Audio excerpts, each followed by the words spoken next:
அனைவருக்கும் வணக்கம். தென்னாடுடைய சிவனே போற்றி, எந்நாட்டவருக்கும் இறைவா போற்றி. திரை இசை பாடல்களின் இலக்கிய தாக்கத்தின் வரிசையில் இன்றைக்கி நாம் மாணிக்கத்தை பற்றி பார்க்க போகிறோம்.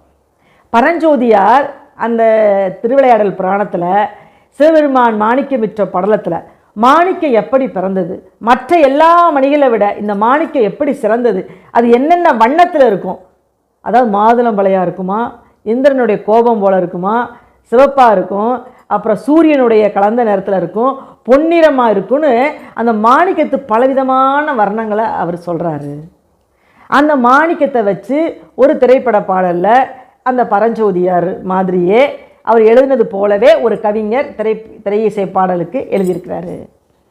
கல்லெல்லாம் மாணிக்க கல்லாகுமா, கலையெல்லாம் கண்கள் சொல்லும் கலையாகுமா, சொல்லெல்லாம் தூய தமிழ் சொல்லாகுமா, சுவையெல்லாம் இதழ் சிந்தும் சுவையாகுமா, கல்லெல்லாம் மாணிக்க கல்லாகுமா, கலையெல்லாம் கண்கள் சொல்லும் கலையாகுமா.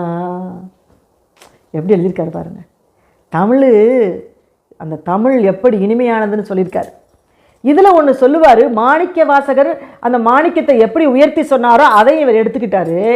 மாணிக்க வாசகருக்கு எழுதின திருவாசகம் இருக்கும், அந்த திருவாசகத்துக்கு உருகாதார் ஒரு வாசகத்துக்கு உருகலை அப்படின்னு சொல்லுவாங்க எல்லாரும்.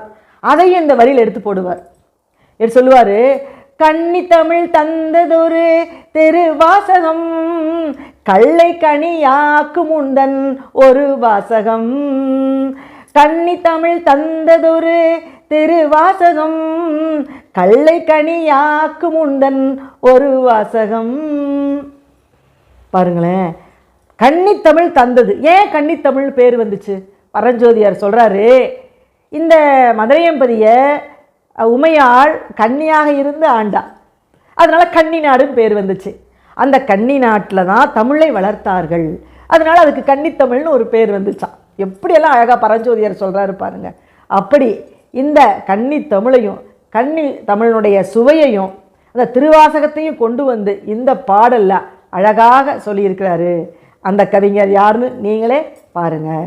இப்படி தான் பல பாடல்கள் இலக்கியத்திலிருந்து எடுத்து ஆளப்பட்டிருக்கின்றன. நன்றி, வணக்கம்.